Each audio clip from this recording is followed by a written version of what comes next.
All right, let's be real for a second. How much time do you spend worrying about what other people think of you? Be honest. Maybe it's what your coworkers will say if you wear that bold outfit. Maybe it's your family's expectations weighing on you. Maybe it's a random stranger's opinion on the internet. Whatever it is, I bet it's taking up way more space in your mind than it should. But here's the thing. Not giving a about what people think is way simpler than you think. It's not about being reckless or rude. It's about freeing yourself. And once you figure it out, your life changes in ways you can't even imagine. So let's talk about it. Because I promise you, by the end of this video, you'll have a whole new perspective on why you've been caring so much, and more importantly, how to stop. First off, let's address the obvious question: why do we even care about other people's opinions? I mean, logically, we know that not everyone is going to like us. We know that people are going to judge no matter what, and yet we still obsess over it. The reason is simple: we're wired for it. Back in the caveman days, being accepted by the tribe meant survival. Being cast out, that meant death. Fast forward a few thousand years and our brains haven't caught up. We still have that deep-rooted fear of rejection, even when it's over the dumbest things, like how many likes our post gets or whether someone side-eyes us at the gym. But here's the kicker. In today's world, caring too much about what people think is actually hurting you way more than it's helping you. Because the truth is, most people don't care about you as much as you think. This might sound harsh, but hear me out. Most people don't care about you as much as you think. And I don't mean that in a depressing way. I mean it in a liberating way. Think about it. You ever do something embarrassing and spend days, maybe even weeks, replaying it in your head? That awkward thing you said at a party? That time you tripped in public? That Instagram story you deleted because you thought it was cringe? Now flip the perspective. Can you remember the last time someone else did something embarrassing? Like, in detail? Probably not. Maybe you remember something funny a close friend did, but for the most part, you're too caught up in your own life to dwell on other people's mistakes. That's how everyone else is too. People are too busy worrying about themselves, their own insecurities, their own stress, their own to-do lists. No one is lying in bed at night analyzing every little thing you did. They're thinking about their own problems just like you are. And even if someone does judge you for a moment, it's just that, a moment. They move on, they forget. Meanwhile, you might spend hours overanalyzing it, torturing yourself over something that didn't even register in their memory. So let that sink in. You are not the main character in other people's lives. That's not to say you don't matter. You absolutely do. But in the grand scheme of things, most people are too focused on their own struggles to waste time critiquing you. And even if they do, that says more about them than it does about you. The moment you realize that other people's opinions don't actually matter is the moment you start living. Think about the most confident, successful, happy people you know. Are they the ones constantly seeking approval? No.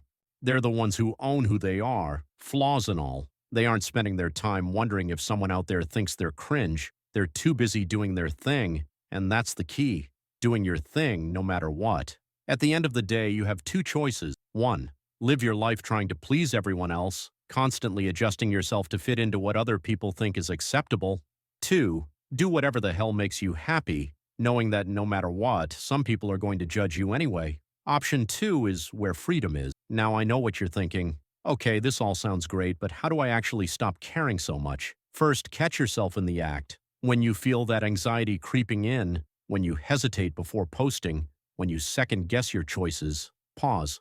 Ask yourself, am I doing this for me, or am I doing it to impress someone else? If the answer is the latter, you already know what to do. Second, embrace discomfort. The first few times you go against the grain, it's going to feel weird. You might feel judged. But guess what? That feeling fades. The more you do it, the less you care. It's like a muscle. You got to build it. Third, remind yourself of the worst-case scenario. Let's say you make a bold decision and someone doesn't like it. What's the absolute worst thing that could happen? A few raised eyebrows? A rude comment? Someone unfollowing you? Big deal. You'll survive. And once you get through it, you'll realize how little it actually mattered. Fourth, filter out the wrong people. Not everyone will vibe with you, and that's okay. Instead of trying to impress everyone, focus on being so unapologetically you that the right people naturally gravitate towards you, and the wrong ones drift away. Finally, start small. You don't have to go full rebel overnight. Wear that outfit you've been hesitant to try. Speak up in a conversation. Say no without over-explaining. Every small step builds confidence, and before you know it, you'll be living life on your own terms, without hesitation. The bottom line? The only person who has to live with your choices is you, so stop letting people who don't walk in your shoes dictate how you live. Let me tell you a quick story. There was a time when I used to overthink everything. What I wore, what I said, how I acted. I was constantly filtering myself to avoid judgment. And guess what? I was miserable. Then one day I met someone who just didn't care. They wore whatever they wanted, said what was on their mind, and did things their own way. And the craziest part? People respected them more for it. They weren't trying to be liked. They were just being themselves. That's when it hit me. People are drawn to authenticity. Trying to please everyone just makes you forget who you are. So I started making small changes. I stopped over-explaining myself. I stopped apologizing for things that weren't my fault. I started saying no to things I didn't actually want to do. And let me tell you, the freedom that comes with not giving a it's unreal. At the end of the day, you only get one shot at this life. And I don't know about you, but I refuse to waste it worrying about what someone who barely knows me thinks. Because when you're 80 years old, looking back at your life, you won't be thinking, I'm so glad I played it safe so no one judged me. No, you'll be wishing you took more risks, spoke your mind more, and lived on your own terms. So this is your sign. Stop holding back. Wear the outfit. Start the project. Post the video. Say what you actually think. Do the things you've been scared to do. And the next time you catch yourself worrying about what someone else thinks, remind yourself, their opinion is not your problem, your life, your rules. Now go out there and start living.